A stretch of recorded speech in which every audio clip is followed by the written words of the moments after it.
They walked onto the plane with bright smiles, two young black sisters finally about to start their dream vacation. First-class seats, booked months in advance, felt like a reward for years of hard work. But moments after settling in, a female flight attendant leaned in, her tone polite but cold. They needed to move for someone more important. Confused glances turned into whispers. The sisters sat frozen, hearts pounding. Was this a mistake or something far uglier? What happened? Next would turn an ordinary flight into a national headline. Watch until the end. Wait a second. Tell us where you're watching from in the comments. And don't forget to subscribe for more powerful stories like this. Nia and Amara had been saving for this trip for over a year. Busy with college and internships, they rarely found time to see each other. This was their gift to themselves. A week on the coast, away from stress, deadlines, and expectations. Boarding passes in hand, they stepped into first class for the first time in their lives. Plush seats, warm towels, and the hum of quiet luxury surrounded them. They exchanged a quick grin. This was their moment. The cabin crew, led by a young woman in a crisp uniform, served champagne to some passengers, and luggage was being tucked neatly into overhead bins. Outside, the sun lit the tarmac in gold. Everything felt perfect, almost cinematic. But as the final passengers boarded, the energy shifted. A man in a dark suit whispered to the female attendant. She looked toward Nia and Amara, her smile thinning. Something was about to change. The female attendant approached slowly, her voice low enough to be polite, yet loud enough for surrounding passengers to hear. "I'm afraid there's been a seating adjustment. I'll need you both to move to the economy."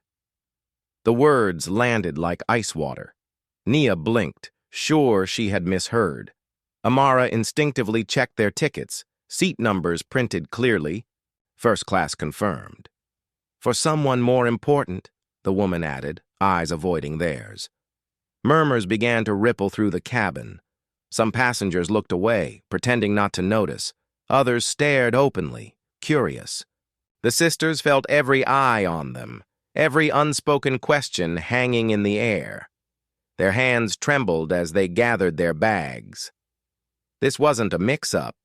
They could feel it deliberately. The female attendant refused to meet their gaze.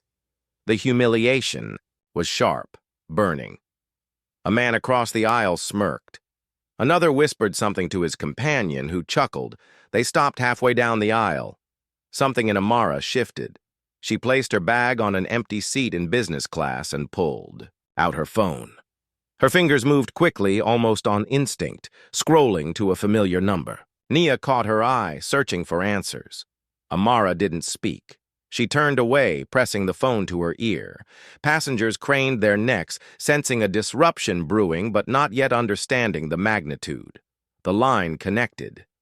Amara's voice was calm but deliberate. She began to speak, her tone making it clear this wasn't just any call. The air in the cabin seemed to tighten. Within minutes, the mood of the flight shifted. The same female attendant who had asked them to move was now pale, her hands twisting nervously. The captain emerged from the cockpit, speaking in hushed, urgent tones to the crew. Overhead, the intercom crackled. "Ladies and gentlemen, we will be returning to the gate due to an operational matter." Passengers exchanged confused looks. Amara hung up her phone, meeting Nia's questioning gaze. The truth settled like a thunderclap she had just spoken. To their father, the CEO of the airline. Crew members moved quickly, avoiding eye contact with the sisters. First-class passengers whispered, piecing together fragments of overheard conversation. The power dynamic had flipped in an instant, and the crew knew the fallout had already begun. The plane never left the runway. Within half an hour, the crew responsible for the incident was escorted off the aircraft, replaced by a new team. A public apology was issued before takeoff, but the sting of what had happened could not be erased. For Nia and Amara, it wasn't about their father's position. It was about the fact that without it, they might have been ignored, dismissed, or humiliated without consequence. Racial prejudice still lurked in places where dignity should be a given. This flight was a reminder. Respect should not be conditional on status or power.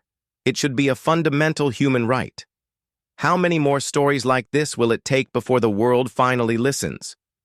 Where are you watching from? Your country and city? Take care.